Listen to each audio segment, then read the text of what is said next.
Alright, in this video we're going to talk about importing Maya commands and how we are going to do it in this class, in this workshop, okay? So let's go back to Maya where we left off. We had started talking about this. Let's go ahead and clear our history and scroll down a little bit, give yourself some room. Alright, so we made cubes using the command here on the shelf. Let's go ahead and delete those for now. And let's go ahead and clear our history. Now what I want to do here is I actually want to create a cube with that command, but I want to take a look at it here. Okay, so I'm going to say create polygon cube, and you'll notice here in Mel is the command to create a polygon cube. So the command is polycube in Mel. This is the Mel command to create a polycube, and these are called flags, and there are values for each flag. So anything with a dash or like a dash in it is a flag, designated as a flag, and then there's usually a value after it.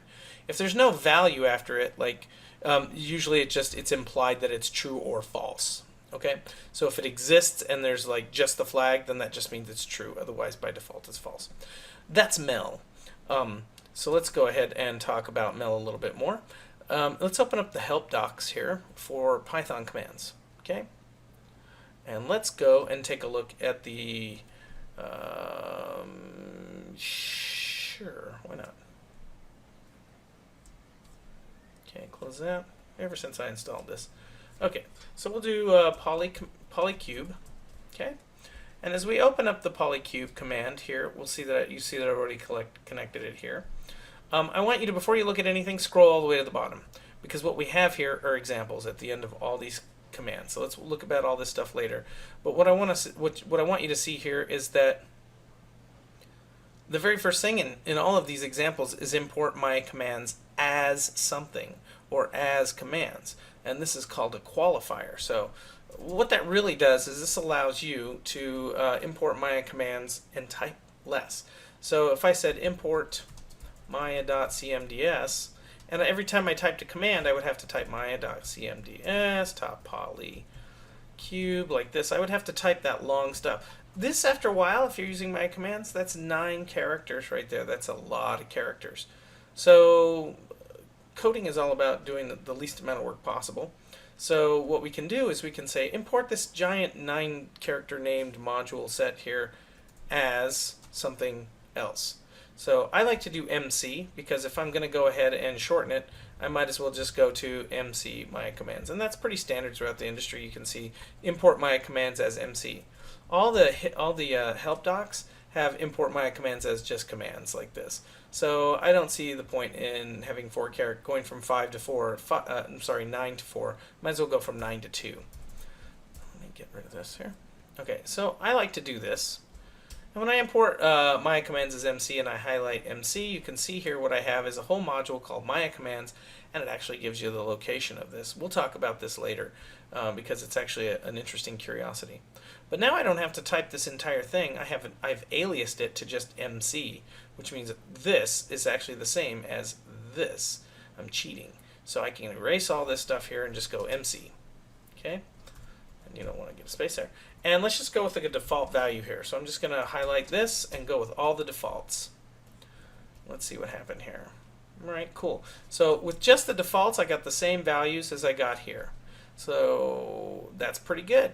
But what if I wanted to, I did something out here in space and I made him a little bigger and say he had a little bit of depth and some height and maybe some subdivisions in this level and maybe some in this level like this.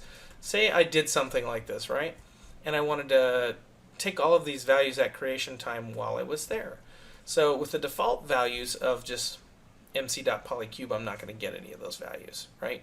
But I have all the values right here, and they're actually the same as all these flags right here. So let's take all these flags from the original copy, right here, copy. Plop them down into your shell right down here, your little script editor, and I'm just going to comment them out so they're kind of grayed out. They're just there as a reminder for me of what the Mel is. And I'm going to go through and recreate this command with all these flags. I'm just going to redo it real quick here. So I'm going to say mc.polycube. And as I said earlier in the intro, you have to kind of understand Mel because everything is built in Mel in Maya. You don't have to become a master of it, you just have to know how to read it and translate these into Python. So let's start with width.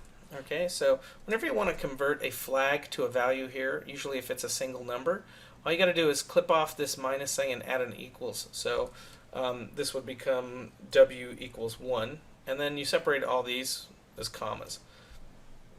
So they're called flags in Python, and you actually would put a comma here for this. So this is the same, h equals 1.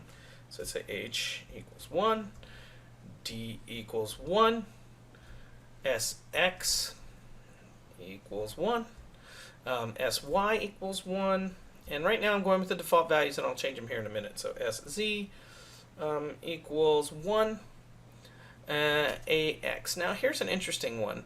You'll notice there's 3 values here. Sometimes when you see these 3 values, this means that it's expecting a vector. Some kind of, this says the axis, it wants it to point in the y. So x, y, z, it gives it a value, control z. Let's undo that. So in Python, the way you do that is you actually put it in parentheses like this. Whoops. Parens like that, and you say 0, comma 1, comma 0. So it would see this as what's called a tuple. We'll talk more about that later. I just wanted you to know that it goes in parentheses for now. Okay, and then cuv equals 4, and ch, which is channel history, equals 1. So I'm going to go ahead and leave it exactly the same, channel history, which will give us the creation cube, which will give us the polycube 1 node that allows us to make those changes that we did earlier right here, these changes. If we had construction history off, it would just give us the shape and the transform, and that's all we would get. Okay, so let's go ahead and delete everything on our stage. Let's go ahead and run this command that we have down here. Boom. And you'll see out on our stage that we actually have a default cube. And now we can start playing with these values. So I'm going to go ahead and run this guy here. And I'm going to say, I'm going to make you a height of 5.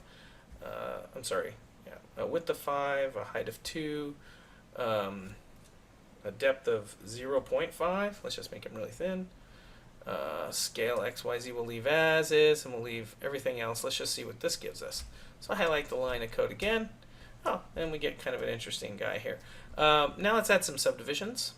So if we're not sure what the subdivisions are, we still have our channel history here, so we can say we'll add 1 in. There we go.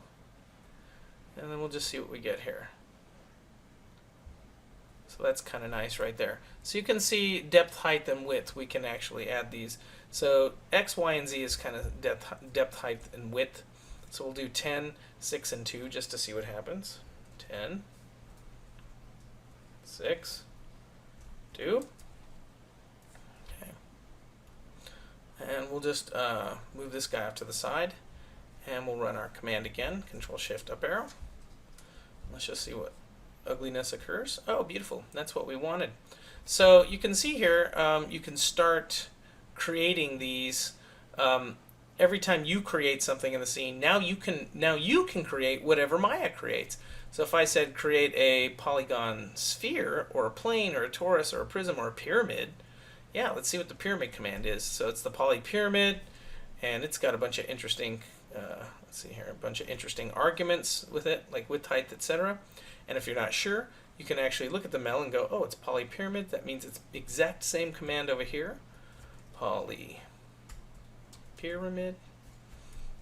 I haven't even looked at this yet, so I scroll all the way to the bottom first thing. Sure enough, there's the import command, which is our command, and then it allows you to give the, and you'll see there's commented code here, like if you want a pyramid with 5 sides, query the length of the pyramid.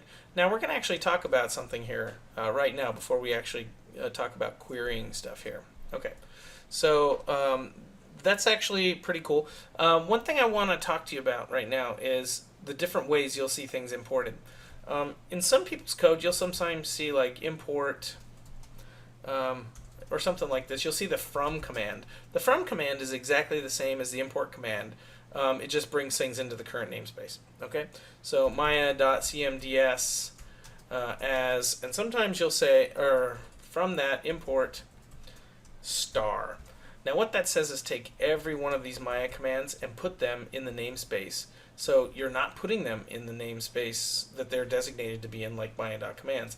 You're bringing them all into the main namespace, and that's really bad because Maya commands have a lot of commands that will actually collide and clobber some of the standard Python commands, like time and file and some other ones like that. So never do this. Okay, let me go ahead and put that in big notes. Never do this ever. That is bad. Some people do have that in their code. They are bad. Do not follow that. For the most part, I would stick with import my commands as MC. Okay, just like this. So Control Z, Control Copy, Control V. Okay, this is what you want to use right here. This is what we want to use.